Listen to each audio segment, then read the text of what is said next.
कांग्रेस की जो मानसिकता है देश को तोड़ने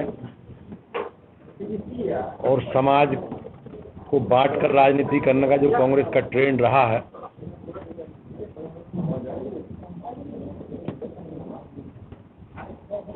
और कांग्रेस का जो एजेंडा है सामाजिक विषमता का, उसे कहीं ना कहीं कांग्रेस जिस प्रकार से आगे बढ़ा रही है, और कांग्रेस ने हमेशा देश को तोड़ने की बात कही है और समाज में क्षेत्र, भाषा, जाति, धार्मिक आधार पर जो नफरत का बीज बोने का काम किया है।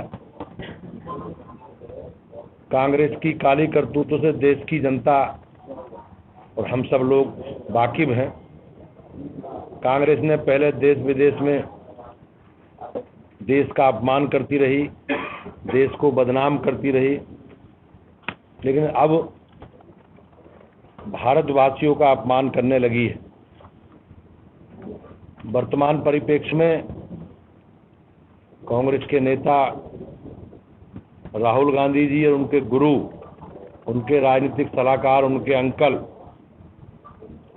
सेम त्रिपुरा ने जो वर्षों से कांग्रेस की ओवरसीज सेल के अध्यक्ष भी रहे हैं,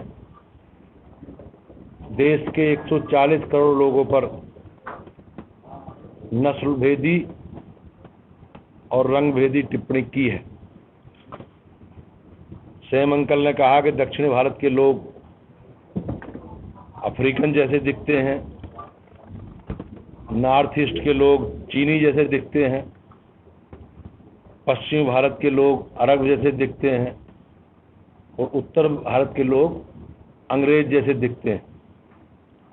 ये केवल सेम त्रिपुरा का बयान नहीं है, बल्कि पूरी कांग्रेस पार्टी की जो सोच है वो इसमें कहीं ना कहीं प्रदर्शित होती है। लोकसभा में कांग्रेस के नेता अधीर रंजन चौधरी ने भी सेम त्रिपुरा के बयान का समर्थन किया है। वैसे भी सेम त्रिपुरा ऐसे कुछ नहीं बोलते, बल्कि वो कांग्रेस की नीति जो भी है मूल उसका उसे ही उजागर करते हैं। सेम त्रिपुरा का इस्तीफा एक महज पॉलिटिकल ड्रामा है।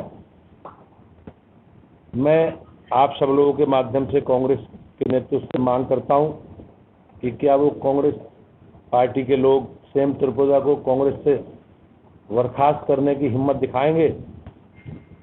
अगर नहीं तो इस्तीफा केवल डैमेज कंट्रोल के लिए। सेम त्रिपुरा अभी भी कांग्रेस पार्टी में है और राहुल गांधी के सबसे नज़दीकी सलाहकार बने हुए।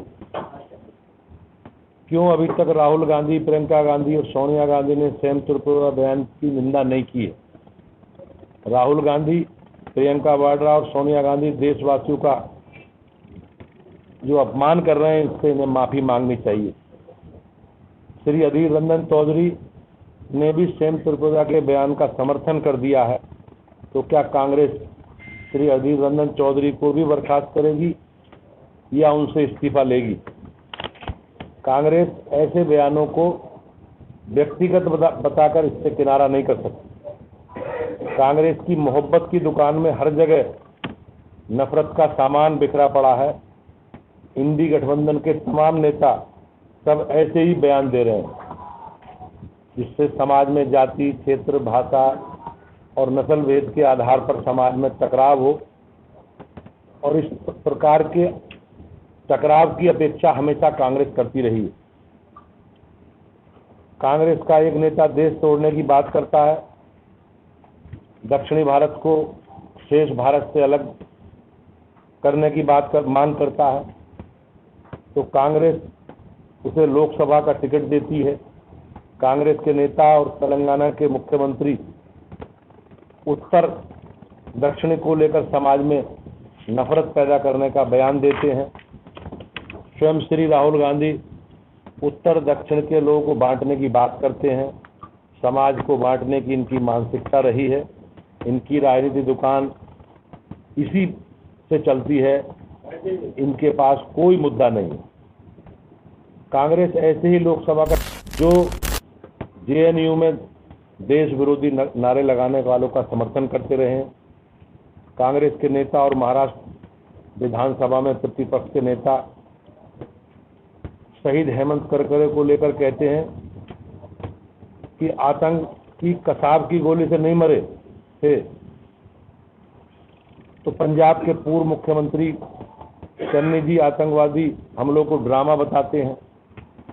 देश की जनता कांग्रेस को भाव नहीं दे रही, तो अब पाकिस्तान से राहुल गांधी और कांग्रेस की तारीफ में कसीदे पड़े जा रहे हैं। सेम त्रिपुरा के इस बयान से हर बार कांग्रेस के हिडन एजेंडे को देश की जनता के सामने रखा।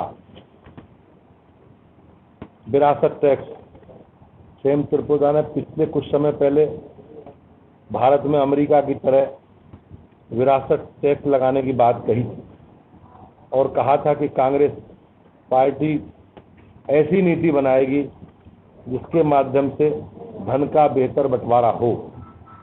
कांग्रेस ने अपने मैनिफेस्टो में हिडन एजेंडे के रूप में वेल्थ डिस्ट्रीब्यूशन की बात कही है और राहुल गांधी हर रैली में इसकी बात करते हैं। राम मंदिर पर भी सैम अंकल ने कहा राम मंदिर, रामनवमी जैसी बात आइडिया ऑफ इंडिया को चैलेंज करते हैं। जून 2023 में भी त्रिपुरा ने कहा था कि मंदिर से बेरोजगारी का समाधान नहीं होगा। मंदिर और राम जन्मभूमि दिया जलाओ, यह मुझे परेशान करता है। यही बात कांग्रेस और इंडिया अलायंस के लोगों को भी परेशान करती है। वे रामलला की प्राण प्रतिष्ठा में नहीं आए और आज तक मंदिर का विरोध करते रहे हैं और सनातन को। सेम त्रिपुरा ने 2 महीने पहले कहा था कि संविधान में BR अम्बेडकर से ज़्यादा पंडित नेहरू का योगदान था और सेम त्रिपुरा आरक्षण का भी विरोध करते रहे। कांग्रेस पार्टी तो यही कहती है कि पूरा देश जानता कि बाबा साहब को चुनाव हरवाने के लिए कांग्रेस ने कितने साजिश की है। कांग्रेस ने तो बाबा साहब को अपने शासनकाल में भारत रत्न तक देने का काम नहीं किया। आरक्षण का विरोध कांग्रेस के नेता करते हैं और कांग्रेस के लोग इस पर दूसरों पर इसका आरोप लगाते हैं। सेम त्रिपुरा ने कहा था कि ऐसे हमले, जब पुलवामा का हमला हुआ तो सेम त्रिपुरा का बयान आया कि ऐसे हमले होते रहते हैं। बम्बई में 8 लोगों ने हमला किया, उसके लिए पूरे पाकिस्तान को जिम्मेवार ठहराया नहीं जा सकता। जो उस समय मुंबई पर 2008 में आतंकवादी हमला हुआ था, इसके बारे में वो कहते हैं। इसकी सजा पूरे पाकिस्तान को क्यों दी जा रही है? कांग्रेस तो यही करती रही है। कांग्रेस के तमाम नेता जवानों के सर्जिकल स्ट्राइक और एयर स्ट्राइक पर सवाल उठाते हैं और पाकिस्तान को क्लीन चिट देने का काम करते हैं।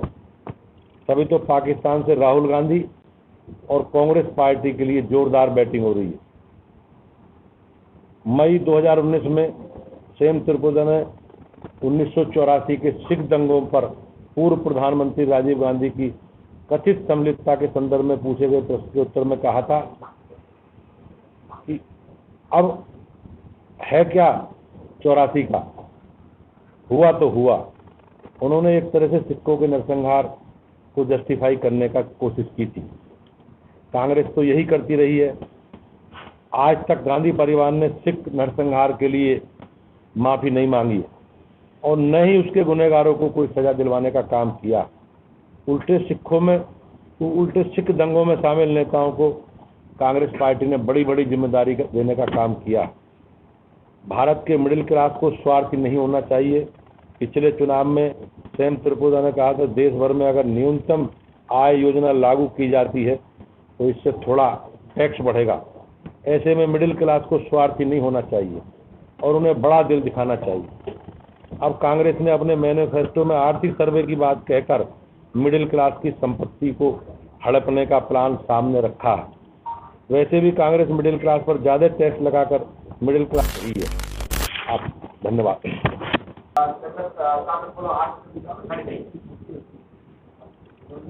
देश में जनसंख्या का जो असंतुलन सामने आया है वो एक गंभीर विषय है और इस पर एक गंभीर बहस की आवश्यकता है। और ये असंतुलन हमेशा कांग्रेस की तुष्टीकरण और जो इंडी गठबंधन के उनके सहयोगी हैं, उन्होंने इस तुष्टीकरण की नीति को बढ़ावा दिया है और उसी के कारण ये परिस्थिति उत्पन्न हुई है।